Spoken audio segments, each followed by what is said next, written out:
Bonjour à tous et bienvenue dans ce nouvel épisode de Capital B Talks avec aujourd'hui un invité exceptionnel, Alexandre Tchatchenko, qui est notre champion national du Bitcoin depuis maintenant des années et qui est une figure très importante à la fois dans le domaine privé pour chacun, pour comprendre davantage le Bitcoin et aussi sur le domaine de l'entreprise, puisqu'il a pu travailler avec de nombreuses entreprises très importantes, à la fois avec l'entreprise qu'il a fondée dans le domaine du conseil pour les grandes entreprises pour l'adoption des actifs numériques et du Bitcoin, puis après à travers KPMG et ensuite à travers Pemium et maintenant Bitstack. Donc l'objectif de cette session, qui est à l'intérieur, bien sûr, de l'initiative Capital B, qui est la première et plus grande Bitcoin Treasury Company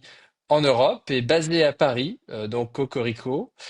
C'est en fait de pouvoir prendre un petit peu de recul et de se poser la question de où en est l'adoption de Bitcoin en France, à la fois dans le domaine privé, dans le domaine public, pourquoi Bitcoin est important, par rapport à quel problème, quelle est la solution que Bitcoin apporte, et peut-être en savoir plus sur les nouveaux projets d'Alexandre à travers à la fois Bitstack et l'engagement politique de tous les jours, et qu'est-ce qui en fait motive tous ces projets et les livres que tu peux écrire. Donc voilà, bienvenue Alexandre. Comment vas-tu? Merci pour l'invitation, Alexandre. Ça va être simple, il n'y a qu'un seul prénom à retenir aujourd'hui. Je vais bien, je vais très bien. Effectivement, j'ai eu une rentrée un peu chargée, puisque j'ai pris un nouveau poste chez Bitstack, qui est donc une entreprise dans laquelle je suis en fait depuis plusieurs années, parce que je suis Business Angel depuis le lancement en 2022. Que j'ai aujourd'hui rejoint sur la partie stratégie, communication et relations presse, pour justement contribuer à la création de contenu, à l'éducation autour de Bitcoin, enfin de la pédagogie, qui est quelque chose que je fais quasiment naturellement depuis que je suis arrivé dans cet écosystème il y a 10 ans maintenant. Bitstack, c'est vraiment la porte d'entrée pour les néophytes, hein. Aujourd'hui, c'est quasiment les deux tiers des utilisateurs de Bitstack, donc c'est un peu plus de 200 000 personnes qui ont déjà épargné en Bitcoin via Bitstack, un peu plus de 200 millions d'euros au total sur 3 ans d'existence. Et en fait, c'est quasiment deux tiers de personnes qui n'avaient jamais touché à Bitcoin avant, qui utilisent Bitstack, parce qu'on a une mécanique un peu particulière qui est celle de l'arrondi, où en fait on se connecte à la carte bleue des gens, et à chaque dépense qu'ils font en magasin, un croissant, un café, etc., en fait ça va arrondir à l'euro supérieur et épargner en Bitcoin. Donc en fait c'est une façon indolore, automatique, sécurisé, de se constituer un DCA, en fait, tout simplement, de lisser sa performance en achetant tout le temps et éviter, notamment quand on est néophyte, en fait, de se prendre la tête avec c'est quoi le cours, est-ce que j'achète, je vends, c'est en bas, c'est en haut. Non, si l'horizon de détention c'est plusieurs années, en fait, c'est bien plus sain de se construire une épargne sur le temps long en DCA et en lissant le prix d'entrée. Et donc, c'est une façon ludique, entre guillemets, de le faire. Donc, voilà, très content de rejoindre cette entreprise qui a un vrai succès en France, qui vient d'avoir la licence MiCA en juin, et donc qui maintenant peut opérer en Europe. Et puis, on aura des choses à annoncer, voilà, je l'espère, dans les prochains mois. Et puis, j'avais aussi, pendant la rentrée, on aura l'occasion d'en rediscuter, mais il y a au moins deux sujets en tâche de fond. J'ai été candidat aux législatives partielles qu'il y avait à Paris, deuxième circonscription, pendant le mois de septembre, donc face à notamment Michel Barnier côté LR, et puis Frédéric Bredin côté PS, et puis 15 autres candidats aussi. Et c'était une façon pour moi de mettre Bitcoin dans le débat public, de le politiser d'une certaine façon. Et puis il y a des actions que je mène, notamment depuis le début de l'année, avec l'association dont je suis président, qui s'appelle l'Institut national de Bitcoin, et qui est une forme de think tank qui va essayer de publier des réflexions autour de certains sujets, dont le but est de montrer comment Bitcoin peut aider la France et les Français. Donc c'est pas vraiment une asso pour demander des niches fiscales pour les bitcoiners, c'est plutôt l'inverse. C'est plutôt de montrer comment la France et les Français en général peuvent se servir de Bitcoin pour mieux se positionner. Et le sujet qu'on traite beaucoup depuis le début de l'année, c'est le sujet de l'énergie, du minage, pour lequel l'actualité est riche en France, et notamment avec notre parc nucléaire. Mais voilà, bon, là je fais pêle-mêle tous les sujets de rentrée, mais on peut les aborder un par un. Alors, tu as mentionné une phrase qui m'a marqué, c'est comment le Bitcoin peut aider la France et les Français. C'est un vaste sujet, mais ça me paraît important de commencer par là. Bah, à plusieurs échelles. Enfin, je dirais, comment il peut aider les Français? En fait, c'est une réponse plutôt générique. Comment il peut aider tout le monde, et en particulier les Français? Bitcoin existe parce que c'est deux critiques en une, je dirais. C'est à la fois une critique de l'intermédiation bancaire. Et je pense honnêtement que ce n'est pas une critique des banques en soi, Bitcoin, c'est-à-dire que nulle part on dit les banques c'est nul, il ne faut pas intermédier l'économie, faire du financement par des prêts, etc. c'est nul, machin, c'est pas ça. En revanche, il y a une vraie critique dans Bitcoin de l'absence d'alternative. C'est-à-dire le fait qu'on soit obligé de passer par un intermédiaire pour faire des transactions, pour interagir financièrement avec les autres, se connecter au monde d'une certaine façon. Et là, je pense que la France est particulièrement euh, bien ou mal placée, ça dépend comment on le regarde, mais nous, on a des géants bancaires en France. Toutes les banques françaises sont systémiques. Donc au sens mondial, ça veut dire que quand une banque est systémique, elle est too big to fail. C'est-à-dire vraiment, on ne peut plus s'en passer. Voilà, si la banque fait faillite, c'est l'économie mondiale qui s'effondre. Et donc en fait, on est particulièrement concentré, hein. On est à égalité avec la Chine en termes de nombre de banques systémiques. Donc pourtant, on est un peu plus petit. Et donc du coup, ça doit parler normalement aux Français particulièrement parce que on va dire les conséquences négatives de cette intermédiation forcée, elles peuvent être nombreuses et elles peuvent être graves, soit à titre individuel, en termes de censure financière, de restriction de transactions, de frais abusifs, ce genre de choses, mais elles peuvent aussi être dangereuses collectivement, parce qu'à partir du moment où on a un groupement faible d'acteurs qui contrôlent la financiarisation des gens, en fait, ils contrôlent aussi leur socialisation et la vie démocratique. Parce qu'évidemment, si on est un parti d'opposition et qu'on se fait fermer les comptes bancaires, bah forcément, la démocratie est quand même un peu moins vivante. Et c'est des choses qui ne sont pas, qui sont ni anodines, ni lointaines, hein. Ça se passe dans les démocraties. En Inde, en 2024, le parti d'opposition s'est fait fermer tous ses comptes bancaires pendant une campagne législative. On peut parler du Canada où les fameux camionneurs, les manifestants, bah, se faisaient fermer leurs comptes bancaires parce qu'ils participaient à des manifestations. Donc cette censure financière, elle est devenue malheureusement prégnante, y compris dans les démocraties, et on en a besoin en fait de pouvoir s'en émanciper, que ce soit les lanceurs d'alerte, je dis marginales, ce sont émises bancaires et financiers que le système monétaire, évidemment. Et là, la critique est beaucoup plus frontale. C'est une critique qui dit que bah, le système monétaire actuel, fiat, il est vicié, tout simplement. Il y a des gagnants et des perdants. La règle du jeu n'est pas transparente. Il y a des inégalités qui sont grandissantes, que les détenteurs d'actifs s'enrichissent, que les gens qui sont sur des salaires bah, se font rogner par l'inflation, que ça favorise la dépense publique et l'irresponsabilité, etc., etc. Et donc là, il y a une façon de dire, et je pense que ça résonne aussi particulièrement pour les Français en ce moment. Il suffit de regarder évidemment le spectacle politique qui nous est donné ces derniers mois pour constater que, bah, en fait, en ce moment, avoir une échappatoire, avoir quelque chose qui permet de dire moi je contribue pas à votre jeu en fait, c'est-à-dire que je ne veux pas sponsoriser ce qui se passe au niveau politique, cette irresponsabilité, cette dépense publique sans fin. Bah, c'est bien d'avoir conscience que ce truc-là existe comme échappatoire, comme monnaie non manipulable, en dehors du contrôle des promesses des politiques. Et donc c'est intéressant, en particulier encore une fois pour les Français, de s'éduquer à ce sujet. Un terreau culturel et économique qui est difficile en France pour comprendre Bitcoin parce qu'on est un pays qui est extrêmement centralisé, qui est très bancarisé encore une fois, et où il y a une confiance dans l'État et le centralisme qui est évidemment extrêmement ancré. Il suffit de traverser la frontière et d'aller en Suisse. Évidemment, c'est pas du tout la même culture politique et démocratique, mais en France, c'est très très ancré. Donc il y a beaucoup de travail par rapport à l'adoption, mais je pense qu'il y a un vrai besoin, une sorte d'arche de Noé entre guillemets, c'est-à-dire de voir dans cette chose-là une façon de faire un Occupy Wall Street qui fonctionne, c'est une façon de le dire, ou en tout cas un exit silencieux, de dire voilà, moi je ne veux pas contribuer à ça et je me protège tout simplement, je protège mon patrimoine, je protège mon intégrité numérique, je protège mon intégrité démocratique et je veux avoir cet échappatoire pour pouvoir réagir en cas de besoin. La deuxième partie de la question, et je vais essayer d'être plus court parce que je suis trop long, mais c'est la partie sur la France. Et là, c'est des sujets un peu plus grands, je dirais, mais évidemment, le sujet qu'on traite depuis le début de l'année avec l'Institut national de Bitcoin, c'est en particulier comment on pourrait utiliser nos extra capacités du parc nucléaire français Pour ceux qui ne le savent pas, le parc nucléaire français aujourd'hui il est utilisé qu'à 2 tiers de ses capacités. Le reste du temps, il ne fournit pas d'électricité alors même qu'il pourrait. Et en fait, on ne le fait pas parce qu'il n'y a pas suffisamment de demande en face. Donc ça peut sembler contre-intuitif parce qu'on se dit merde, l'électricité est chère, c'est qu'en fait il y a, pas, il y a trop de demandes et pas assez d'offres. En fait, non, il y a beaucoup de moments, énormément de moments pendant lesquels on ne produit pas parce qu'il n'y a pas de demande en face. Et donc, ce qui est intéressant, c'est que le minage de Bitcoin est quelque chose qui remplit exactement ce profil de demande. C'est des gens qui peuvent consommer beaucoup quand on leur demande et s'effacer quand il y a besoin de rendre l'électricité. Et donc, si on faisait ça, bah, en fait, ce serait vraiment gagnant pour tout le monde.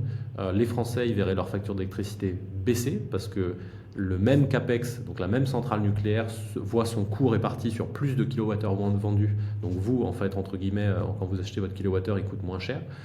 Ça permet d'accélérer la transition énergétique parce qu'on rentabilise des infrastructures bas carbone et qu'on permet de mieux intégrer les renouvelables sur le réseau en stabilisant le réseau. Ça permet à EDF de rembourser une partie de sa dette parce qu'en fait, on parle ici de plusieurs centaines de millions, voire de milliards d'euros par an de bénéfices en faisant du minage qu'on ne fait pas pour des raisons idéologiques pour l'instant. Donc ça, c'est un de nos combats majeurs cette année, mais il y en a d'autres évidemment. La France pourrait regarder plein d'autres sujets vis-à-vis de l'adoption de ces entreprises, des particuliers, de réserves stratégiques. Enfin bref, il y aurait plein de sujets à aborder, mais c'est celui-là pour l'instant qu'on pousse beaucoup parce qu'on pense que c'est une façon d'aborder Bitcoin sans, on va dire, taper dans la porte violemment, parce qu'en fait on parle d'énergie, on parle des Français, on parle de tout le monde, et on ne parle pas nécessairement tout de suite de séparer la monnaie de l'État, quoi. C'est un peu plus facile à digérer, entre guillemets, en première approche. Alors, tu as mentionné quelque chose d'assez important, c'est que finalement, adopter Bitcoin, c'est quelque chose qui permet de se protéger. Ouais, Ça peut être considéré comme un échappatoire, ça peut être considéré comme une alternative ou comme une manière, en tout cas, de ne pas contribuer à quelque chose qui n'apporte pas forcément une valeur exceptionnelle par rapport à son propre pouvoir d'achat. En fait, ce que j'ai remarqué, et j'imagine que toi aussi, c'est que adopter Bitcoin, oui, c'est se protéger, mais c'est aussi avoir beaucoup d'effets positifs dans sa vie au fur et à mesure en fait qu'on adopte Bitcoin, qu'on a un temps d'horizon, qu'on a la capacité du coup d'avoir quelque chose qui n'est pas sujet à manipulation et d'avoir finalement quelque chose qui renforce finalement un individu, une famille, une société privée, une société même au sens large. Est-ce que tu peux nous parler un peu de toi, qu'est-ce qui t'a convaincu finalement dans le Bitcoin et qu'est-ce que ça a transformé pour toi l'adoption de Bitcoin en tant que tel, puisque on a beaucoup d'actionnaires chez Capital B et dans le secteur financier hein, des Bitcoin Treasury Companies qui ont connu finalement le Bitcoin à travers une Bitcoin Treasury Company et un des objectifs, c'est aussi de prendre un petit peu de recul et de se dire qu'est-ce que Bitcoin a comme valeur au-delà même, finalement, pur financier, et qu'est-ce que ça peut apporter en termes de euh, peace of mind, en anglais, hein, de capacité d'avoir cette sérénité qu'on a un actif qui ne peut pas être manipulé et qui a vocation au fur et à mesure du temps à s'apprécier au lieu de se déprécier comme les monnaies fiduciaires. pour moi, j'ai écrit en partie là-dessus, notamment sur le volet environnemental, parce que souvent c'est une critique qui est émise vis-à-vis de Bitcoin en disant que en gros ça va détruire la planète plusieurs fois par jour. Alors que pour moi c'est l'inverse et c'est même pas une question de est-ce que ça consomme X TWh ou pas, c'est plus une question effectivement anthropologique de notre rapport au temps et à la dépense vis-à-vis du système monétaire. Et en fait, si on dézoome un petit peu, le système monétaire dans lequel on vit aujourd'hui, donc fiat, inflationniste, géré par banque centrale, banque commerciale, mais avec une forte contrainte politique, même si la BCE, par exemple, est théoriquement indépendante, dans la réalité, elle ne laissera pas, par exemple, la France faire faillite. Donc, en fait, elle va racheter des obligations. Elle le fait déjà en marché secondaire pour contourner ses statuts qui lui interdisent de le faire en marché primaire. Elle rachète des dettes d'entreprise. Enfin, il y a une forme de ce qu'on appelle un aléa moral qui a été introduit, c'est-à-dire que la Banque centrale a pour mission première, principale, de préserver le pouvoir d'achat de la monnaie en garantissant une stabilité des prix. Et en fait, il y a eu un glissement sémantique au fur et à mesure du temps où maintenant elle vise la stabilité de l'inflation. C'est pas exactement la même chose. Évidemment, stabilité des prix, votre prix bouge pas. Stabilité de l'inflation, c'est il croît de façon continue. Donc forcément, on ne parle pas du tout de la même chose. Et en fait, ça crée cet aléa moral dans lequel les banques centrales, finalement, comme elles ont la capacité de sauver l'économie en imprimant de l'argent, en baissant les taux, etc., eh bien en fait, on va leur en vouloir si elles ne le font pas. Et donc, ça crée une forme d'obligation morale chez les banquiers centraux, eh bien, de sauver l'économie tout simplement au détriment de leur fonction première, qui est celle de préserver le pouvoir d'achat de la monnaie. Donc, d'une certaine façon, Christine Lagarde avait assez bien résumé ce dilemme suite au Covid en disant à la radio, je ne sais plus laquelle, mais que les Français, les Européens seront plus contents d'avoir un emploi que de l'épargne. Parce que c'est effectivement le dilemme d'une banque centrale à tout instant, c'est que, en version un peu caricaturale, si elle baisse les taux, elle permet de créer de l'emploi et de la croissance, mais ce faisant, elle détruit votre épargne. Si elle monte les taux, par définition, c'est l'inverse, elle détruit de la croissance et de l'emploi, mais elle le fait au profit de la préservation de votre épargne. Et ça, là où c'est problématique, c'est que du coup, on a introduit quelque chose dont il faut vraiment comprendre qu'à l'échelle du temps long, nous vivons dans une parenthèse, pas du tout dans la norme. C'est que notre rapport au temps a complètement évolué parce que notre rapport à la monnaie a complètement évolué. Et je vais donner un exemple que je cite souvent pour l'illustrer, c'est que pour le dollar, dont on dispose de séries et de chiffres assez sur le temps long et assez fiables, quand on regarde l'inflation moyenne aux États-Unis entre 1792, la fondation des États-Unis, de l'État américain, et 1913, qui est donc la fondation de la Federal Reserve, la Banque centrale américaine, en fait, le taux d'inflation moyen sur cette période, c'est zéro. Donc ce que ça veut dire concrètement, c'est que le dollar que vous avez laissé sous votre matelas en 1792 et que vous ressortez en 1913, il a le même pouvoir d'achat. Si vous refaites l'exercice entre 1913 et 2024, 25, bah, vous êtes à moins 99%. Le dollar d'aujourd'hui, c'est du papier toilette. Pour quelqu'un qui serait, dans la théorie la plus pure, mais en tout cas qui serait né en 1913 et qui aurait conservé un dollar sur l'équivalent de 110 ans. Donc c'est vraiment un changement fondamental qui a eu lieu dans le rapport à la monnaie.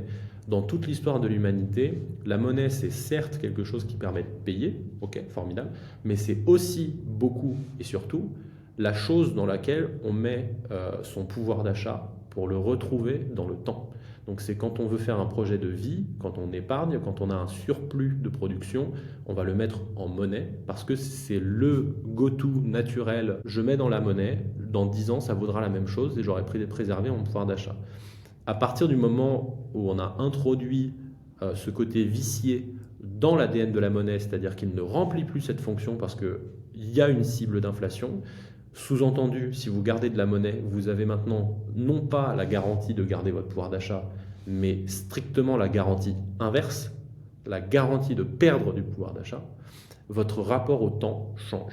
C'est anthropologique en fait, c'est-à-dire que d'un seul coup, vous passez de quelqu'un qui peut avoir une appétence au temps long, qui est voilà, une certaine appétence, qui va dire bah, je suis prêt à faire des sacrifices sur mon confort actuel parce que je veux m'acheter une maison, je veux payer les études de mes enfants, je veux faire un projet de vie, un voyage, etc.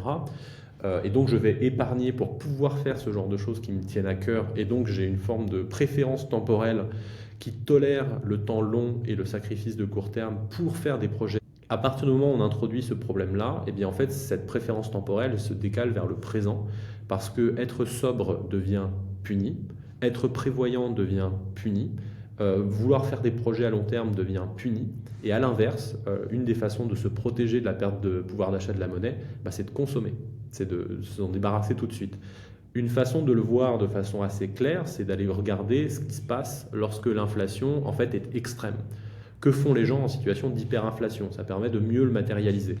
Quand vous êtes je sais pas, au Venezuela à 1 million % d'inflation, la durée moyenne de détention de la monnaie, c'est quelques secondes. Parce que vous savez que si vous le gardez 1 heure, ça vaut déjà moins cher que si vous l'avez gardé 30 minutes et encore moins que si vous l'avez gardé 10 minutes. Donc les gens qui touchent des bolivars au Venezuela, leur premier objectif dès qu'ils ont les billets dans la main, c'est de s'en débarrasser. Et donc forcément, ça veut dire que c'est une course au court terme. On ne peut plus faire de calcul économique, donc je vais préférer faire un sac à main avec mes billets ou un objet d'artisanat, ou en tout cas m'en débarrasser le plus vite possible, acheter une chaise, de la nourriture, peu importe, parce que tout vaut mieux que la monnaie. Et donc forcément, là, j'utilise un exemple extrême, on n'est pas au Venezuela, en France ou en Europe, mais ça donne une indication simplement de ce que l'on voit de façon très claire au Venezuela parce que c'est extrême. En fait, on le vit aussi en France de façon moins extrême, mais ça n'en est pas moins pernicieux dans notre rapport au temps, à la projection, au temps long donc, et donc à notre comportement de consommation et d'investissement. Je suis quelqu'un d'assez plutôt sobre, pas trop tourné vers le show-off, voilà, la consommation immédiate, etc. Donc en fait, ça me parle. Mais je pense aussi qu'il y a un vrai enjeu environnemental derrière, parce qu'on parle souvent d'urgence climatique et du fait qu'il faut de la sobriété, peut-être arrêter de consommer des ressources plus vite que ce que la planète peut fournir.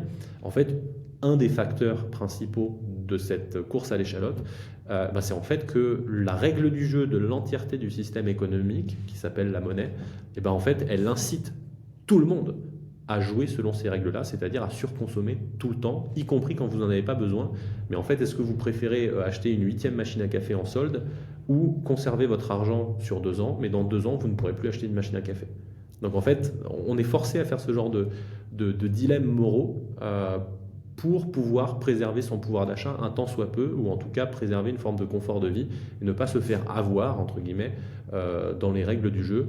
Là où c'est encore plus pernicieux, c'est qu'évidemment, la dette est récompensée dans ce système-là. Et donc forcément, j'allais dire, c'est le cran d'après, c'est-à-dire que on est bête si on ne s'endette pas dans le système fiat. On s'endette, on est vraiment très intelligent parce qu'on est en train de s'endetter dans une monnaie qui va à zéro. Et donc c'est une des raisons pour lesquelles, entre par exemple le début du XXe siècle et aujourd'hui, au début du XXe siècle, acheter une maison, ça se fait cash en fait. Ça se fait en sortant l'argent qu'on a économisé depuis 15 ans. Aujourd'hui, acheter une maison, c'est en emprunt. Tout le monde prend un emprunt pour acheter une maison parce que ce serait bête d'arriver avec de l'argent et de le mettre cash pour acheter sa maison.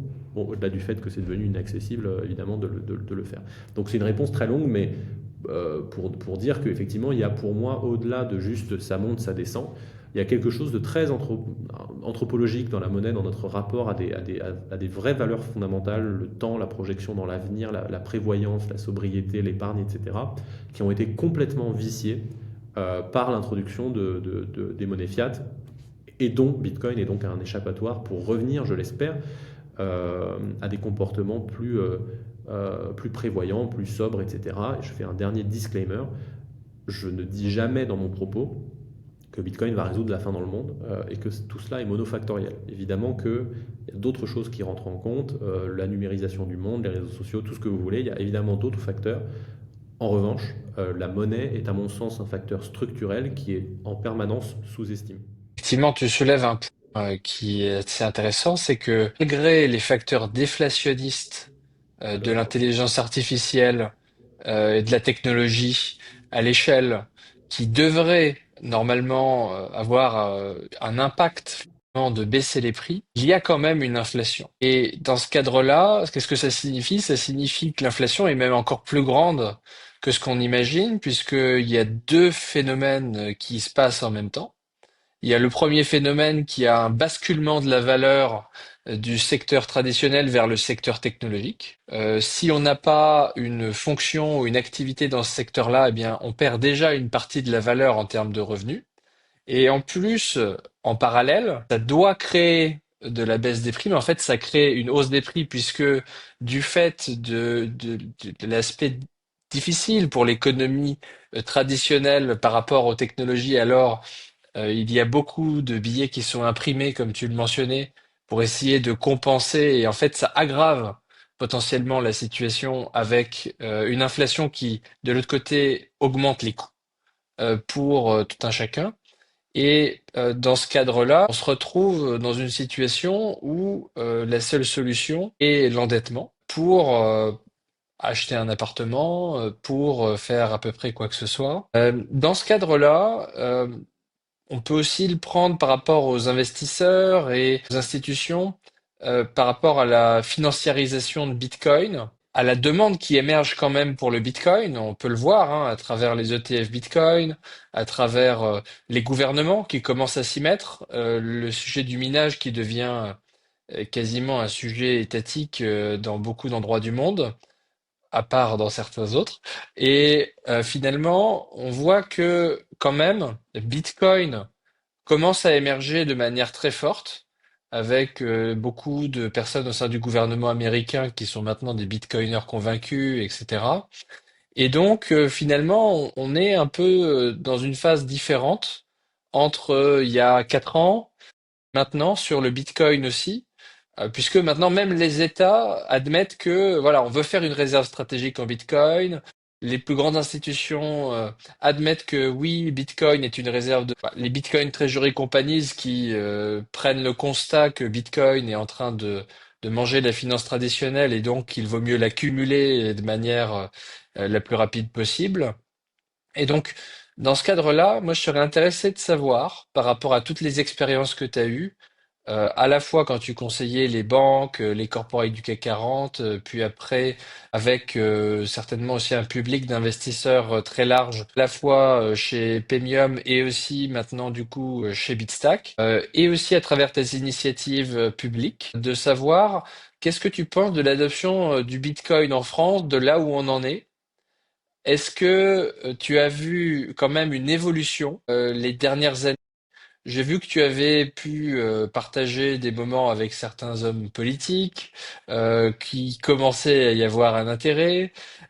Est-ce que tu vois un mouvement chez les jeunes aussi? Et est-ce que tu vois des personnes qui commencent à se demander entre de l'immobilier, entre du Bitcoin, quels sont un peu les trade-offs qui sont en train de se dérouler? Voilà. Quelle est un peu ta vision de cette évolution d'adoption de Bitcoin en France? Alors, évolution, il y a, c'est certain. Je cite souvent la même anecdote pour vraiment que les gens se rendent compte de d'où on part. Moi, en 2015-2016, quand je faisais des conférences, le mot Bitcoin était tabou. C'est-à-dire que je pouvais dire, bah, aujourd'hui, on va parler de la blockchain, mais pour parler de blockchain, j'ai besoin de vous expliquer comment Bitcoin fonctionne. Il m'est arrivé d'avoir des gens où juste cette phrase-là en début de conférence, alors même que c'est des gens qui payent pour que je parle, quoi, parce que c'est une formation, se lèvent et disent vous arrêtez. Vous n'en parlez pas. Moi, je veux bien entendre parler de blockchain, mais certainement pas de Bitcoin. Alors évidemment, enfin, bon, c'est un peu ridicule 10 ans après, parce qu'on comprend bien que parler de blockchain sans Bitcoin, c'est quand même une circonvolution absurde. Mais c'est à peu près l'ambiance d'il y a 10 ans. L'ambiance vraiment tabou, quoi. C'est Bitcoin, oulala, mais attendez, mais vous êtes pas. Donc évidemment, ça a évolué, parce qu'aujourd'hui, c'est pas ça. Aujourd'hui, on peut justement avoir du personnel politique qui fait le choix de s'exprimer sur le sujet, et donc un choix conscient aussi de penser qu'ils vont y gagner électoralement. Donc ça veut dire qu'on a quand même beaucoup évolué. Maintenant, je vais rajouter deux choses. La première, c'est que ça évolue, mais pas assez vite, et la France est quasiment proche de bonne dernière, malheureusement, pour les raisons que j'ai évoquées, hein, culturellement, économiquement, politiquement, on réunit la plupart des caractéristiques qui malheureusement font de notre pays un bon dernier sur l'adoption. Euh, donc économiquement, culturellement, politiquement, comme je l'ai dit, bah, ça veut dire quoi? Ça veut dire, en règle générale, on comprend mieux l'intérêt de Bitcoin, par exemple, si on est confronté aux problèmes que résout Bitcoin, donc si on n'est pas bancarisé, si on a une inflation forte, etc. Et en fait, bah, la France, tout le monde est bancarisé parce que c'est obligatoire par la loi. En tout cas, pour la plupart des gens, hein, pour toucher un salaire, pour se domicilier, etc., il faut un compte bancaire. Donc il y a des interdits bancaires et quelques personnes qui ne le sont pas, mais c'est extrêmement marginal. Il y a une inflation, mais qui est moins forte qu'ailleurs parce qu'on a décidé en France de le troquer contre de la dette. Typiquement, pendant la période Covid, l'inflation en Europe était autour de 10%, 10-11%. En France, c'était 5%. Pourquoi c'était 5? Parce que le gouvernement a mis en place un bouclier énergie, un bouclier alimentation, machin. Donc en fait, les prix ne pouvaient pas monter puisque c'était la dette du gouvernement qui payait la hausse des prix. Donc forcément, on a été protégé de tout ça. Et on ne s'est pas rendu compte, comme quelqu'un en Grèce ou quelqu'un je ne sais où l'inflation est de 15%, forcément, ça incite à se poser des questions sur c'est quoi la monnaie. Quand elle est de 5, bah, c'est chiant, mais bon, finalement, on peut vivre avec. Donc forcément, le rapport à l'inflation n'est pas du tout le même. Rajoutons à cela toutes les variables culturelles. La France adore le centralisme depuis au moins Philippe Auguste et encore plus depuis Louis XIV. Donc, et sans parler de Napoléon, de Gaulle et tout ça. Donc forcément, on a un rapport à l'État qui est vraiment quasiment malsain, hein, c'est-à-dire que on pense que le bien c'est l'État, on attend tout de l'État. Il y a un côté très paternaliste où finalement l'État doit s'immiscer dans la vie des gens parce que l'État c'est le bien commun et donc bah, tout ce qui vient de l'État positif, tout ce qui n'en vient pas, ah doute d'où ça sort, pourquoi, mais qui est derrière, à quoi ça sert, c'est louche. On a fait la même erreur entre guillemets vis-à-vis d'Internet. Internet, oulala, attention, qui c'est derrière? C'est un groupe de cypherpunk un peu bizarre qui font des déclarations d'indépendance du cyberespace. Non, non, nous on a le Minitel. France Télécom, il y a l'État, voilà, ça c'est fiable, ça c'est crédible. Bon, bah évidemment, on a raté le virage. Donc là, on fait pareil culturellement sur Bitcoin. Voilà, c'est qui ce Satoshi Nakamoto, d'où il sort, pourquoi il fait ça, machin. Et puis on a beau répondre, ouais, mais le code est open source et on s'en fout. Bon, ça veut dire quoi open source? Non, non, moi je veux voir le visage de Satoshi, sinon j'ai pas confiance. Et puis l'État, qu'en dit l'État de ça? Voilà. Bon, on traverse la frontière, on va en Suisse. Le rapport à la démocratie, c'est globalement une votation toutes les 2 semaines ou tous les mois. C'est une décentralisation totale au point où, pour ceux qui ne le savent pas, hein, il y a un droit de sécession en Suisse. C'est-à-dire que les villes peuvent dire, moi je quitte la Confédération, voilà, je rejoins l'Allemagne. Ça existe. Il y a des exclaves allemandes en Suisse où la ville toute seule a décidé, bah non, je suis plus suisse, je suis allemand. Il y a des villes qui changent de canton tous les ans. Donc c'est le rapport à la décentralisation, à l'État, à la démocratie, etc. est radicalement différent, alors même qu'on est globalement juste d'un côté ou de l'autre de la frontière. Donc pour toutes ces raisons-là, la part de l'État dans l'économie, le rapport à la centralisation, les facteurs économiques, etc., les Français sont en retard. Clairement, on est autour de 10 à 12% des Français qui ont des cryptos. Les autres pays, bah, c'est plutôt 15, voire 20. Les États-Unis, on est plutôt proche de 20%. De mémoire, les Pays-Bas, l'Allemagne, etc., c'est plutôt 15-17. Donc on est en retard, même si ça a progressé depuis 10 ans.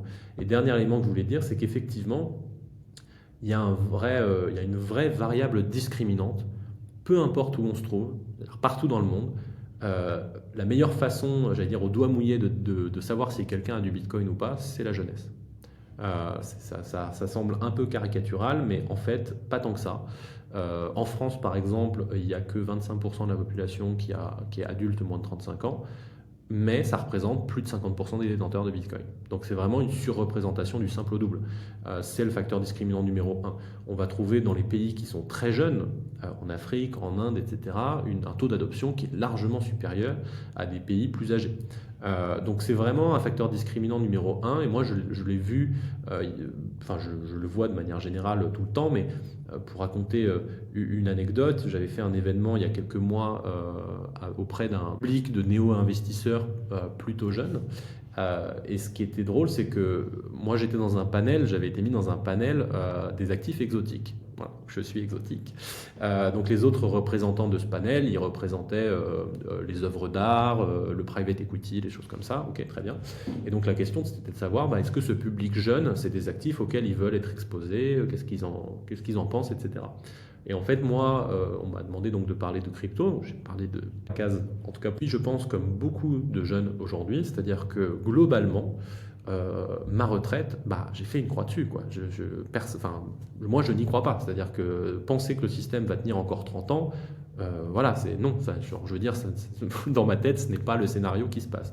Et en fait, beaucoup de jeunes ont tout simplement fait le deuil, quoi. C'est genre, non, en fait, on n'aura jamais de retraite.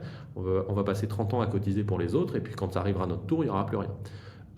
Et donc ces gens-là, bah, en fait, ils cherchent un véhicule d'épargne, ils cherchent quelque chose qui est fiable pour les 40 prochaines années, qui n'est pas manipulable par l'État, par quelqu'un, etc. Et donc quand moi j'ai exposé cette vision-là, euh, en fait, on s'est tourné vers la salle, la modératrice s'est tournée vers la salle et a demandé quasiment, j'allais dire, incrédule par rapport à mon discours, en disant, oui, bon, ok, Alexandre, t'es un peu chelou, mais est-ce que dans la salle, les gens partagent cet avis?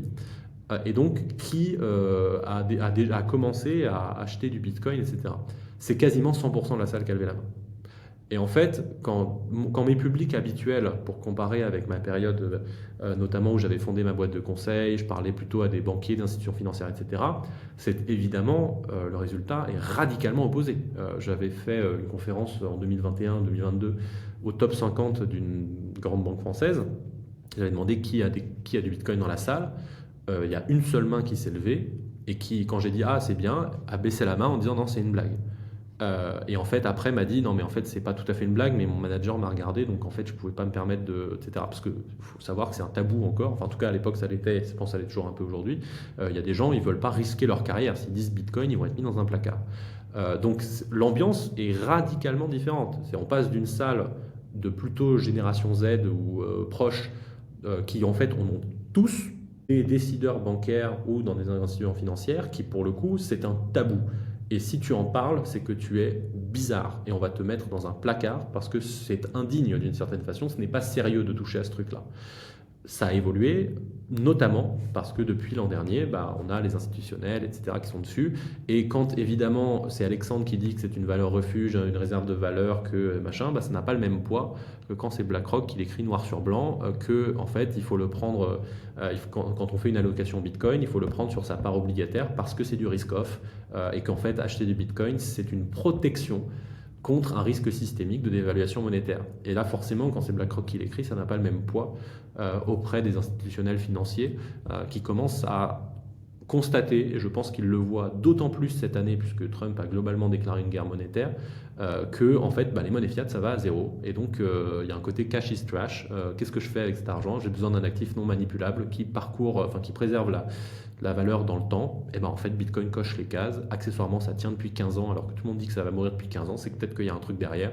Et donc, les gens commencent à vraiment y aller, y compris parmi les institutionnels et la finance traditionnelle. Qu'est-ce que tu recommanderais peut-être pour quelqu'un qui est nouveau dans le Bitcoin ou qui a commencé à investir mais a un peu peur quand les prix ont de la volatilité, pour en apprendre davantage, pour voilà le faire mais d'une manière assez efficace? Quelles sont à ton avis les meilleures sources d'informations ou la meilleure manière de procéder pour accéder à cette connaissance-là? Bah, c'est très difficile de recommander des sources. En revanche, il peut y avoir des réflexes. Alors, premier réflexe, évidemment, lire l'intégralité de ce que je publie. En fait, quand on est néophyte, il y a toujours cette tentation, en particulier sur Bitcoin, de se penser plus intelligent que le marché.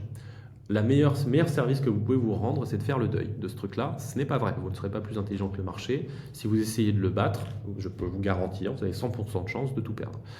Donc n'essayez pas. Soit vous avez prévu de devenir professionnel du trading sur un marché qui ne ferme pas. Je rappelle que le marché du Bitcoin n'est pas fermé à 17 heures et le week-end, c'est tout le temps. Donc vous avez des bots de trading, vous avez plusieurs écrans, vous les regardez tout le temps et vous êtes professionnel du secteur. Si vous n'avez pas prévu de changer de vie pour devenir ça, alors n'essayez pas d'être plus intelligent que le marché parce que vous êtes contre ces gens que je viens de décrire, c'est-à-dire des gens qui passent 24 heures de leur temps avec des bots de trading automatiques et qui sont sur un marché ouvert 24 heures sur 24, 7 jours sur 7. Et donc une fois qu'on a dit ça, bah ensuite c'est une question de quelle est mon approche par rapport à ça. L'approche, en règle générale, bah, c'est soit on a un patrimoine et on décide d'une allocation, et dans ce cas-là, bah, il faut décider de mettre 1, 2, 3, 4, 5%, peu importe, en tout cas ce que vous sentez être une allocation raisonnable par rapport à votre parcours professionnel, à votre épargne et puis à votre appétence au risque. Et dans ce cas-là, bah, soit de faire lump sum, donc c'est-à-dire voilà, on fait un virement sur Bitstack par exemple ou sur d'autres plateformes et on achète et voilà, et ensuite on s'y tient et puis on peut éventuellement faire du rebalancing si vraiment on est actif, mais sinon bon voilà, on tient et on stocke et de toute façon l'horizon de détention c'est plusieurs années. Soit, et c'est la raison d'être de Bitstack, c'est que la façon la plus ludique de le faire, c'est en fait non pas de dire go sur Bitcoin, mais plutôt de se forger une conviction de long terme et ensuite de s'inculquer à soi-même c'est la fameuse phrase il vaut mieux c'est le time in the market plutôt que timing the market. Donc en gros, il vaut mieux passer du temps et décider tôt d'une discipline d'épargne quotidienne, hebdomadaire, mensuelle avec une cible de budget qu'on peut se permettre, etc., plutôt que de dire j'attends de trouver le moment où ça va baisser pour pouvoir mettre. Non, ça, en fait, ça n'arrive pas. Ça, c'est vraiment, c'est vous pensez que vous serez suffisamment intelligent pour trouver le bottom. Dans la plupart des cas, en fait, vous êtes greedy. Le bottom, vous dites ça peut descendre encore plus. En fait, ça remonte, vous paniquez, vous achetez, et puis en fait, 2 mois plus tard, vous n'avez plus rien. Donc, de vraiment se détacher psychologiquement et émotionnellement, faire cette démarche de discipline d'épargne, et en parallèle, on n'achète pas un truc qu'on ne comprend pas. Et ça, c'est valable en dehors de Bitcoin, hein. Alors, je vois qu'il y a un commentaire, personne ne peut prédire le futur, c'est tout à fait juste. Donc, il faut essayer de se sortir de cette injonction à se dire, oulala, demain, ça va être en haut ou en bas, machin. Non, votre horizon de temps, c'est le long terme, c'est les années, c'est pas les semaines. Et donc, comme on n'achète pas ce qu'on ne comprend pas, en fait, cette discipline, elle doit aller de pair avec effectivement une quête d'éducation, de contenu, de compréhension de c'est quoi, à quoi ça sert, comment ça fonctionne, pourquoi ça existe, etc. Et à cet égard, bon, bah, évidemment, j'allais dire, je redirige vers mes contenus en partie, en tout cas pour ceux qui souhaitent. Donc j'ai écrit sur à la fois des livres sur Bitcoin pour les néophytes, hein, Bitcoin et crypto-monnaie facile, c'est donc deuxième édition qui est sortie chez First, qui est disponible, mais bon, il en existe d'autres, hein, des bouquins de premier contact vis-à-vis de Bitcoin. Mais j'ai aussi écrit de façon plus poussée sur certains sujets qui, moi, m'intéressent. Donc, il y a l'environnement, j'en ai parlé. Là, pour le coup, il faut aller regarder soit l'acheter, mais il y a aussi disponible sur mon compte Medium, j'ai Bitcoin, solution contre-intuitive contre le changement climatique. J'ai beaucoup écrit sur les libertés fondamentales. J'ai écrit sur la géopolitique aussi. C'est mon dernier livre, Bitcoin, le choc géopolitique, chez Armand Collin, donc qui est disponible et qui est, pour moi, une forme de bonne porte d'entrée pour quelqu'un qui veut étayer sa connaissance et sa compréhension des enjeux géopolitiques derrière Bitcoin, mais surtout, au-delà de la pub personnelle, c'est plutôt aussi se faire une discipline sur le sujet Bitcoin. Pourquoi? Parce que c'est un sujet clivant. Et donc, si vous tapez Bitcoin sur un moteur de recherche, en fait, vous allez tomber sur 10 liens, et probablement ces 10 liens vous disent des choses différentes, voire contradictoires. Pourquoi? Parce qu'il n'y a pas vraiment de consensus et surtout c'est un sujet sur lequel tout le monde a une opinion, même ceux qui ne le connaissent pas, il y a des perdants en fait, il y a des gagnants et des perdants. C'est comme l'émergence d'Internet. Voilà, faut pas demander à la poste l'utilité de l'email puisqu'elle va vous dire ça sert à rien. Donc de la même façon sur Bitcoin, il y a des gens qui ont à perdre de l'intérêt de l'émergence de Bitcoin, il y a des gens qui ont à gagner aussi. Il faut pas négliger leurs biais. Tout le monde a des biais. Mais donc l'injonction que moi j'essaye de transmettre, c'est que c'est un sujet sur lequel c'est particulièrement important d'aiguiser son esprit critique, de se dire tout ce que je lis, je vais le double check, le triple check, je vais vérifier si c'est quelque chose d'accepté, pas accepté, je vais me challenger, qu'est-ce que j'en pense moi de ce que je viens de lire, est-ce que c'est vraisemblable, pas vraisemblable, quelles sont les sources, d'où ça sort, et ça c'est très très important. Et je terminerai avec justement cet exemple sur le sujet de l'environnement. Les médias sont remplis de Bitcoin, ça détruit l'environnement, etc. Et en fait, parce qu'il n'y a pas eu ce travail qui a été fait d'esprit critique et de source. En fait, quand on fait ce travail de déconstruction de d'où vient ce discours qui nous dit que Bitcoin détruit la planète 8 fois par jour, et ben en fait, on décortique, on décortique, on décortique, et à la fin, on tombe sur une personne, majoritairement, qui est à l'origine de quasiment 95% de la désinformation sur ce sujet, qui est en fait même pas un chercheur, qui est quelqu'un qui travaille pour la Banque centrale néerlandaise, donc conflit d'intérêts, qui écrit sur un sujet qui est l'énergie sur lequel il n'est pas spécialiste, en utilisant un effet de halo, c'est-à-dire qu'il publie dans une revue scientifique, mais en fait il publie ce qu'on appelle un commentary, et un commentary c'est pas une étude qui est revue par les pairs, c'est juste un commentaire, donc en fait il est revu par personne, mais il utilise l'effet de halo de la publication académique, et en fait ça a été utilisé par beaucoup de médias pour dire en fait Bitcoin ça pollue. Mais en fait quand vous regardez la littérature scientifique, elle dit l'inverse. C'est-à-dire que là, pour le coup, les études revues par les pairs depuis 2-3 ans disent en quasi-totalité qu'en fait, il faudrait accélérer le déploiement de Bitcoin pour la transition énergétique. Mais ça, évidemment, si vous prenez pour argent comptant tout ce que vous lisez directement sur les médias sur Bitcoin, en fait, vous allez tout de suite dire ah ok, donc Bitcoin ça pollue, etc. Parce que vous devez faire ce travail de vérification des sources, de recoupage des données, de creuser, etc. Sur Bitcoin, il n'y aura pas de cadeau, entre guillemets. C'est un sujet qui est très polémique, très clivant. Et donc, il faut absolument aiguiser son sens critique. Alors, tu as mentionné une allocation raisonnable de 1, 2, 3, 4, Moi, 5%. je ne suis pas, je ne suis pas conseiller en J'espère que tu, investissement. j'espère que tu parlais de l'allocation en fiat, hein, Bien sûr. pour ne pas perdre trop d'argent. De façon un peu sérieuse, je le réitère ici avec les mises en garde d'usage, mais voilà, évidemment, je ne fais pas de conseil d'investissement et donc chacun a une situation particulière. Comme je l'ai dit, c'est en fonction de son parcours professionnel, de son épargne, de son appétence au risque. Quelqu'un de 25 ans va pas avoir envie d'avoir la même allocation au risque qu'une personne de 60 ou 65 ans. Moi, à titre personnel, je considère que c'est l'euro qui est risqué, donc forcément, ma perception, elle change par rapport à mon allocation. Mais évidemment, quelqu'un qui a découvert Bitcoin la semaine dernière n'aura pas du tout la même perspective par rapport à Bitcoin et je ne peux pas lui en vouloir de penser que Bitcoin est risqué et que l'euro ne l'est pas. C'est une question de parcours personnel et intellectuel vis-à-vis de Bitcoin, mais il faut que cette allocation soit cohérente par rapport à son propre parcours. Enfin, ne suivez pas, entre guillemets, parfois des gens qui sont là, ouais, vous allez gagner x2 en 3 semaines. Non, en fait, juste faites votre parcours personnellement. Dédouanez-vous par rapport à cette croyance très répandue que vous arrivez trop tard. Par exemple, vous allez chercher un Bitcoin numéro 2 parce que comme ça, vous ferez plus de gains. Bon, c'est la meilleure façon de perdre de l'argent. Vous n'êtes pas trop tard en fait. C'est pas vrai.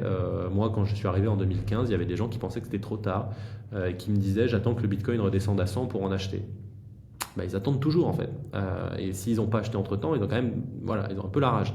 Donc attention par rapport à voilà, à ce rapport au Bitcoin. Chacun a son propre parcours par rapport à Bitcoin et il faut évidemment ajuster son éventuelle exposition par rapport à ce que soi-même on pense du truc. Alors j'ajouterais quelque chose que dit toujours notre cher ami Yves Chefetti, président de Tobam, c'est qu'il faut distinguer effectivement la thèse, la vision qu'on peut avoir, la thèse d'investissement d'un point de vue financier, et l'évaluation du risque. L'allocation ne doit pas nécessairement être déterminée par si oui ou non, mais si par rapport au risque et à l'évaluation du risque et de la situation personnelle, etc. Et la thèse, finalement, qu'est-ce que c'est? Bah, c'est la comparaison entre l'offre illimitée de monnaie fiduciaire, donc d'euros, versus l'offre fixe de Bitcoin de 21 millions, avec les deux conditions, c'est est-ce que le Bitcoin est décentralisé et sécure? Parce que si c'est le cas, alors finalement, il y a une offre fixe.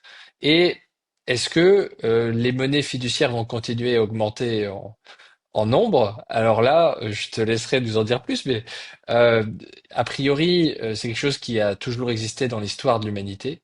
Et donc, à moins qu'il y ait un changement radical dans l'abus du pouvoir sur la centralisation monétaire, alors, de ce point de vue-là, on pourrait rester sur un caractère assez limité. De ce point de vue-là, le fiat, c'est effectivement ce qui est décrété, et on voit des États qui commencent à décréter justement cette adoption du Bitcoin, comme les États-Unis, comme le Salvador. Je vois qu'on approche quasiment de la fin, donc j'aimerais avoir ton point de vue sur potentiellement, rêvons, hein, si la France venait à prendre sérieusement le sujet du Bitcoin, et quelle serait, à ton avis, une approche qui serait plus favorable pour la France, en prenant en compte l'approche du Salvador, qui est un petit peu plus directe, hein. Voilà, on achète du Bitcoin directement et un petit peu plus, disons, centralisé de ce point de vue-là, même sur le Bitcoin, et une approche américaine pour l'instant, qui est plus, voilà, on crée toutes les conditions pour que l'économie réelle rapatrie l'activité liée au Bitcoin sur le territoire national, sur la finance, sur le minage, etc. Voilà, quelle est un petit peu ta vision de ça? Tu as dit que tu avais vu les aspects géopolitiques.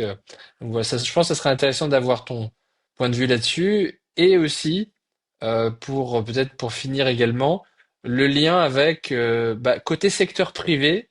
Qu'est-ce qui peut être fait davantage? Qu'est-ce qui manque en France? Qu'est-ce que chacun peut faire davantage pour l'adoption du Bitcoin? Plus dans une approche libérale de la chose, entre guillemets, c'est-à-dire que dans un monde parfait, en tout cas en fait, dans un monde qui a déjà existé, qui est le 19e siècle, où les États globalement sont dans une forme de responsabilité budgétaire. Je prenais l'exemple du 1792-1913, 0% d'inflation. Pour ceux qui ne le savent pas, sur cette période, le déficit annuel moyen des États-Unis, c'est aussi zéro. Donc ça veut dire que, alors ça peut sembler comme ça saugrenu, mais il se trouve que l'État américain était à l'équilibre. Et en fait, c'est même mieux que ça, c'est qu'en fait, il y a des rares périodes où il était en déficit, c'est les guerres. Tout le reste du temps, la norme, c'est le surplus budgétaire. Donc en 1835, les États-Unis ont zéro dette, 0% sur PIB. Donc vraiment, je veux dire, c'est pas infaisable. Je veux dire, c'est quelque chose qui a déjà eu lieu dans l'histoire de l'humanité. À partir du moment où on a un système monétaire qui incite à la discipline et à la rigueur, bah, en fait, il n'y a pas de raison de terminer à 6% de déficit en période de paix, quoi. Ça n'a pas de sens pour l'Américain du 19e siècle. Le problème, c'est que même si on changeait de système monétaire demain, on part pas d'une page blanche. On parle d'États qui sont à 115% de dette sur PIB, qui ont des déficits monstrueux, qui ont un État-providence très important. Et donc on ne peut pas faire comme si tout ça n'existait pas. Donc, si jamais on devait passer sur ce genre d'étalon, ça ne peut pas se faire du jour au lendemain.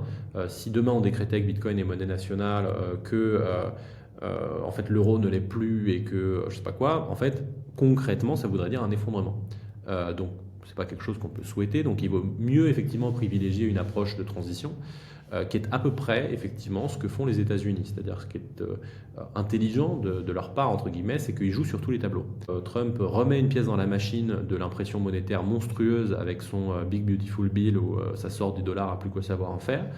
Mais en même temps, il y a un côté où à partir du moment où on a compris que le dollar va à zéro, mais en fait, il faut abuser du truc, quoi. Il faut s'endetter le plus possible. C'est les fameuses incitations perverses dont j'ai parlé tout à l'heure.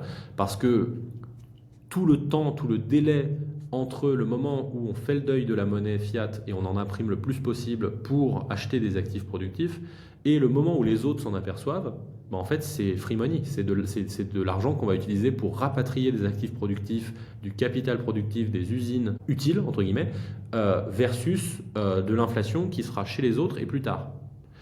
Et donc ça, ils jouent sur ce tableau-là. C'est-à-dire qu'en même temps, ils ressortent des politiques budgétaires qui sont délirantes et absolument pas responsables, mais quasiment assumées. Et en face, il dit quoi Trump? Il dit, j'aime bien le Bitcoin, ça complète bien le dollar, et puis on va faire une réserve, et puis on va inciter les gens à en stocker, et puis on va favoriser les ETF, et puis on va... Et en fait, tout ça derrière, ça veut dire quoi? Ça veut dire pendant que je détruis le dollar, n'hésitez pas, chers amis américains, à en stocker de votre côté. Parce que si jamais cette transition se fait de façon plus ou moins soft, en fait, les Américains seront très bien positionnés parce que ils seront parmi ceux qui en auront le plus de cette monnaie, de cette hard money, donc non manipulable. Le Salvador est plus direct en faisant les achats directs, machin, mais du coup, c'est une politique qui est beaucoup plus top-down. C'est le président qui dit on va faire ci, on va faire une Bitcoin City, puis en fait, elle voit jamais le jour, etc. Machin. Moi, je vois mal, par exemple, dans un pays comme la France, comment on va justifier auprès des contribuables de dédier une partie du budget à acheter des bitcoins, alors que pourquoi pas à l'hôpital, pourquoi pas à l'école, et alors même qu'on a un déficit. Donc en fait, c'est plus sensé de aussi adopter cette approche plutôt libérale qui est de dire on va fournir un cadre qui permet aux gens de se l'approprier, de s'en servir s'ils le souhaitent. Donc par exemple, pas le cadre fiscal aujourd'hui qui punit l'utilisation comme moyen de paiement, donc forcément pour l'adoption c'est pas terrible. Si on enlève tous ces freins-là, en fait, l'État n'a pas besoin de se mettre à stacker des bitcoins. Dans l'idéal, il faudrait une période de transition, mais là je rêve, dans laquelle en fait il y a une discipline budgétaire qui va baisser la dette jusqu'à une situation raisonnable. Et à partir de là, effectivement, de toute façon, tout surplus devrait être stocké en bitcoin. Et c'est ça la réserve stratégique, d'une certaine façon. Pour les entreprises, leur réflexion est strictement la même. Malheureusement, la plupart des entreprises n'ont pas ce confort d'avoir une trésorerie. Ça n'existe pas dans le monde des PME, etc., où très rarement, en règle générale, on a un besoin en fonds de roulement et on espère pouvoir le tenir. Mais on n'a pas une trésorerie qui dort, un peu à la façon Apple. J'ai des milliards sous la main, qu'est-ce que j'en fais? Ça, c'est un luxe que très peu d'entreprises peuvent se permettre. Donc dans ce contexte-là, parler de Treasury Company, en fait, pour la plupart, c'est pas accessible, le Treasury Company. Il faudrait déjà avoir une Treasury pour pouvoir le faire. Mais dans la même genre de réflexion, une situation économique saine demain, c'est qu'en fait, il y a plein de PME qui se trouvent avoir des marges suffisantes, qui dégagent du profit, mais plutôt que d'être poussés par un système monétaire à dire, en fait, là, il y a des projets devant toi, ils sont pas rentables, mais tu as quand même intérêt à investir dedans, parce que si tu le fais pas, je te punis ta trésorerie en te volant du pouvoir d'achat. Dans un système monétaire sain, au lieu de faire ces décisions d'investissement forcées, les entreprises pourraient dire, là, il n'y a rien qui m'intéresse, donc je stocke de la monnaie pour pouvoir demain être prêt et disponible si jamais j'ai un projet d'investissement super stylé qui se présente devant moi.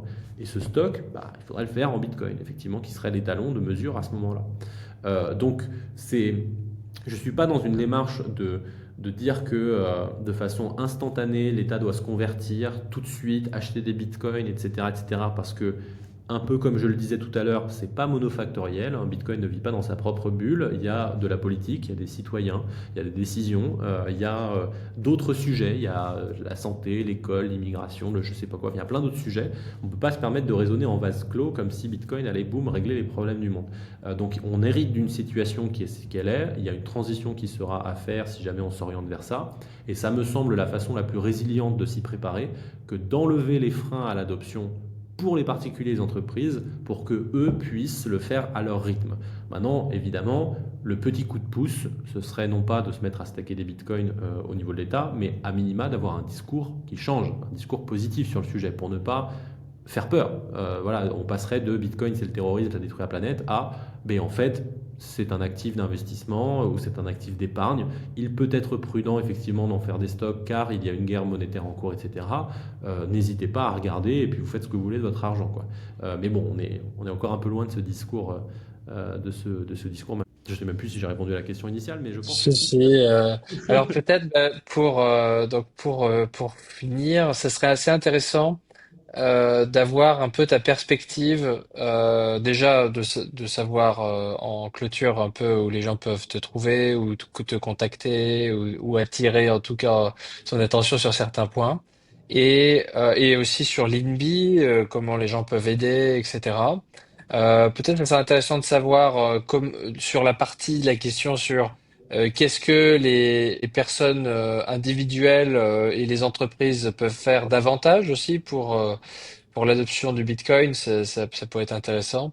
Et quelqu'un a demandé ce que tu pensais des Bitcoin Treasury Companies.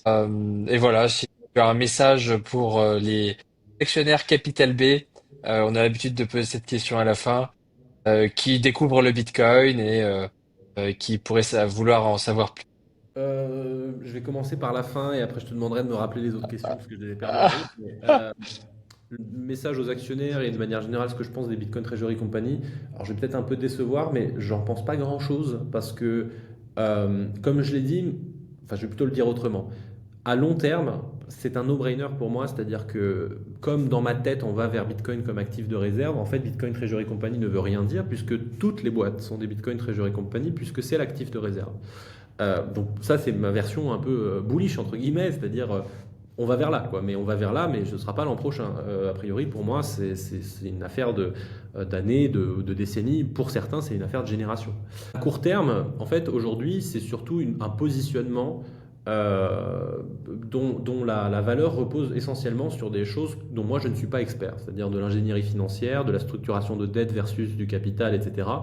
C'est pas quelque chose qui me passionne, j'en suis pas expert, et donc moi c'est quelque chose que je regarde en me disant je comprends euh, pourquoi, de façon générique, la plus-value du truc, mais je ne me sens pas capable, en tout cas, ou alors je n'ai pas envie d'y dédier le temps de cerveau, c'est une autre façon de le dire, d'en évaluer l'edge, entre guillemets, l'avantage bénéfice-risque par rapport à de la détention de Bitcoin tout court. D'autres ont fait ce calcul et arrivent à la conclusion que c'est positif pour eux. Je pense que ça peut résonner auprès d'un certain profil de risque. Mais moi, je n'ai pas encore fait cette démarche à titre individuel. Donc, plutôt que de suivre ou de ne pas suivre en disant bah, je mets pas, en fait, je respecte ce que j'ai dit tout à l'heure, c'est-à-dire voilà, je mets pas dans quelque chose que je comprends pas, et sans aller jusqu'à dire que je ne comprends pas, je ne suis pas suffisamment à l'aise avec la compréhension de cette addition bénéfice-risque pour faire ce switch. Donc voilà, c'est peut-être la réponse est décevante entre guillemets pour ceux qui nous écoutent, mais en tout cas, c'est ma réponse honnête. Donc on Euh, en parle. Tout à fait, faut qu'on en parle davantage. Mais voilà, après encore une fois, le début de ma réponse était peut-être un peu plus bullish, c'est-à-dire qu'en fait pour moi ça va être la norme, c'est juste que je vais certainement pas donner un horizon de temps par rapport à cette norme, puisque je n'en sais rien et que ça dépend de facteurs macroéconomiques que je ne maîtrise pas. Même scénario s'il y a une crise de l'euro le mois prochain, parce qu'il n'y a plus de gouvernement en France, que la BCE est obligée de monétiser, que l'euro devient du papier toilette, c'est pas exactement la même histoire que si en fait on se dirige vers une agonie lente à 6% d'inflation par an, et en fait dans 10 ans vous avez perdu la moitié de votre pouvoir d'achat mais vous ne le savez pas. Euh, donc, c'est des scénarios différents qui vont conduire à une adoption de Bitcoin sur des horizons de temps différents. Voilà, et là, je ne maîtrise pas ces facteurs-là. Il y a des gens à Francfort voilà, qui les maîtrisent mieux que moi. Où est-ce qu'on peut me trouver sur les réseaux sociaux LinkedIn, Twitter, @stashalex sur Twitter. Depuis très récemment sur TikTok et Instagram, voilà, pour ceux qui y sont, où je publie régulièrement des vidéos issues de mes différentes interventions, interviews, et puis parfois des événements où je suis ou des choses comme ça. Alors il y en a un, c'est Alexandre Stachenko avec un espace, et l'autre, non, tout attaché, et l'autre c'est avec un underscore, lequel, mais en tout cas je suis sur ces deux réseaux-là aussi. Sur les différentes en ligne pour mes livres, donc Amazon, Fnac, ce que vous voulez. En termes de recommandations d'ailleurs, sans parler d'un de mes livres, un livre que je trouve excellent et très standalone en fait. C'est-à-dire une fois que vous l'avez fini, vous avez déjà, en fait, vous avez fait 80% du trajet. Pour moi, c'est le livre de Lynn Alden, donc, qui a été traduit en français, qui s'appelle Rupture monétaire, initialement Broken Money, dont j'ai eu le plaisir de faire la préface. Mais la préface est moins intéressante que le reste du bouquin. Mais voilà, après le reste du bouquin fait 500 pages, donc voilà, faut se les prendre. Mais en vrai, je le recommande vraiment énormément. C'est une approche vraiment très pédagogique de Bitcoin, sans même parler de Bitcoin en fait. C'est-à-dire que sur les 500 pages, il y en a peut-être 50 dernières qui parlent de Bitcoin. Tout le reste, c'est plutôt comment ça marche le système monétaire, comment on en est arrivé là, c'est quoi les enjeux, monnaie de marchandises, dette, etc. Quels sont les avantages et les inconvénients, c'est quoi le futur de ce système-là. Et en fait, à la fin, de dire bah, Bitcoin s'inscrit là-dedans. Et donc voilà, moi je le recommande, ce livre-là, il est vraiment, vraiment très bien. Et il y avait quoi d'autre comme question? La dernière, c'est peut-être que qu'est-ce que chacun peut faire pour contribuer un peu plus à l'adoption de Bitcoin? Bah déjà, la chose qu'on peut faire à très court terme, c'est s'éduquer soi-même. Voilà, apprendre, regarder les contenus, aiguiser son esprit critique, comme je le disais. Après, évidemment, l'étape d'après, c'est d'en parler à ses proches autour de soi. Et voilà, d'en faire un objet de discussion dans ses cercles familiaux et amicaux, sans devenir le relou qui parle de Bitcoin à chaque repas de famille, même si ça peut être mon cas. Quoique. Voilà, ça dépend, mais disons que faut trouver ce juste milieu entre il a un sujet intéressant, c'est marrant ce qu'il dit, ça m'intéresse, ça me titille, et ah, c'est le relou qui parle de Bitcoin et qui a aucun autre sujet de discussion. Malheureusement, comme Bitcoin, c'est vraiment un sujet de très terrier. En fait, beaucoup de gens, en l'espace de 6 mois, font le switch de je savais même pas ce que c'était à en fait, c'est mon seul sujet de discussion. Alors, faites attention parce que voilà, autour de vous, enfin, les gens peuvent trouver que c'est relou et de façon parfaitement compréhensible. Et pour les entreprises, bah, c'est plus, encore une fois, après il faut pouvoir se le permettre, mais en vrai, s'il y a des patrons de PME qui nous écoutent ou des commerçants, euh, ça peut être une solution de gestion de trésorerie, de regarder, voilà, si j'ai 100 000 balles en trésorerie, bah voilà, je vais mettre 10 000 balles ou 15 000 balles de côté ou peu importe, pour regarder et préserver mon pouvoir d'achat dans le temps, mais il faut que ce soit de l'épargne, enfin de la trésorerie qui ne relève pas du BFR, quoi. Si vous en avez pour payer, si vous en avez besoin pour payer les salaires le mois prochain, c'est peut-être pas la meilleure des idées. Si vous avez de la trésorerie en stock en trop, ça peut être un sujet de gestion de trésorerie. Et pour les commerçants, bah, c'est de regarder tout simplement est-ce que c'est intéressant d'accepter Bitcoin, d'ouvrir son commerce à ce sujet-là, de regarder les différents wallets, même si, comme je le disais, bah, on a la problématique fiscale en France qui n'est pas terrible.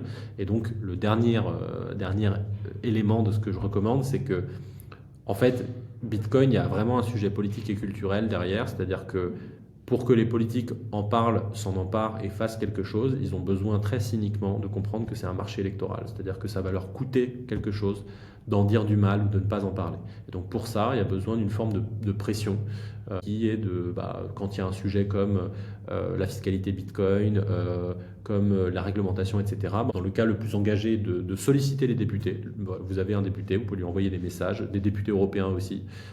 Bonjour, moi je suis sur un Bitcoin, etc.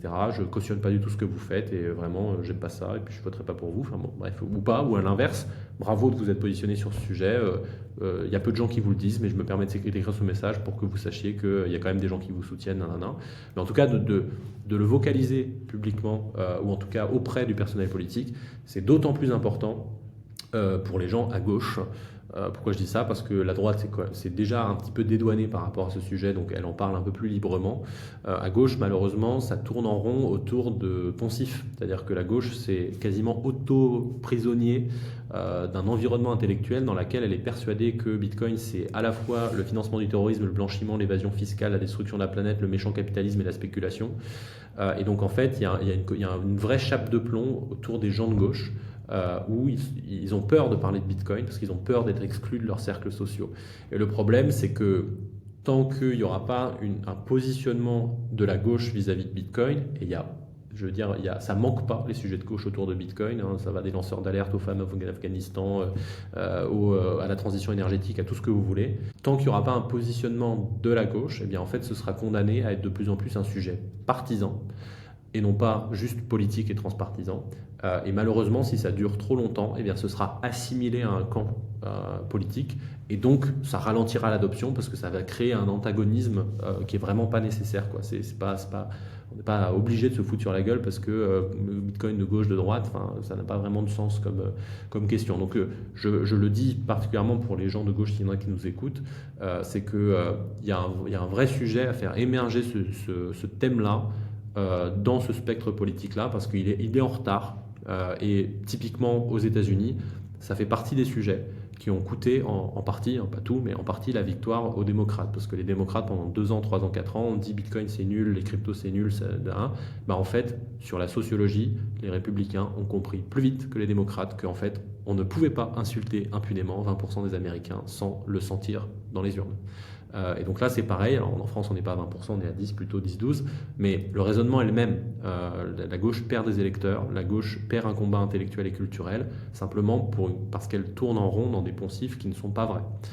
Donc voilà, contribuez-y si vous en avez le pouvoir, ça nous aiderait tous. Bah, merci beaucoup, Alexandre, pour cette note d'engagement à la fin. Je suis vraiment ravi que tu aies pu venir avec nous pour partager toute ton expérience et tout ce que tu nous as dit. Merci beaucoup. À très vite, j'espère, et on se parle bientôt. Merci beaucoup. À bientôt.